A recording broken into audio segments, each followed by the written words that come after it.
আসসালামু আলাইকুম। আজকে ছোট্ট একটা রেসিপি নিয়ে আসলাম, যেটা হলো ডিটক্স ওয়াটার। আর ডিটক্স ওয়াটারটা আমি কিভাবে তৈরি করি সেটাই দেখিয়ে দিচ্ছি।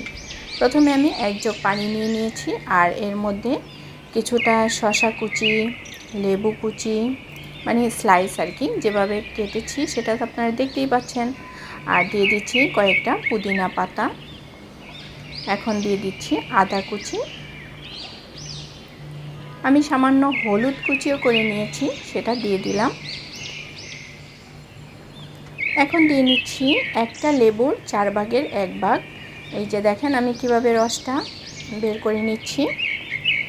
আর এই ডিটক্স ওয়াটারটা খেতে হবে, যেহেতু এখন রোজার মাস, সেহেতু আমি ইফতারির পর থেকে মানে তারাবি বা রাত্রি যতক্ষণ পর্যন্ত সজাগ থাকি সেই পর্যন্ত একটু একটু করে আমি এই পানিটা খাই।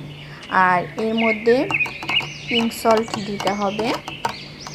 আর এর ফাঁকে ফাঁকে তো আমি অনেক কিছু খাই, যেরকম হলুদ বুস্টার, তারপরে গ্রিন ড্রিঙ্কস ওয়াটার, সেটাও খাই। হ্যাঁ, আর এখন এর মধ্যে দিয়ে দিব পিঙ্ক সল্ট। এই যে পিঙ্ক সল্টটাকে আমি ব্লেন্ডারে এরকম গুঁড়া করে নিয়েছি যেন তারা মিশে যায়। এই ডিটক্স ওয়াটার বানানোর জন্য আপনারা এখানে লাউয়ের কুচি দিতে পারেন বা বিট কুচি দিতে পারেন। আজকে আমি এটুকু দিয়ে বানিয়ে নিলাম। দেখেন এই রকম করে 1 গ্লাস ঢেলে নিচ্ছি। আমার ভিডিও ভালো লাগলে লাইক, কমেন্ট অ্যান্ড শেয়ার করবেন। আল্লাহ হাফেজ।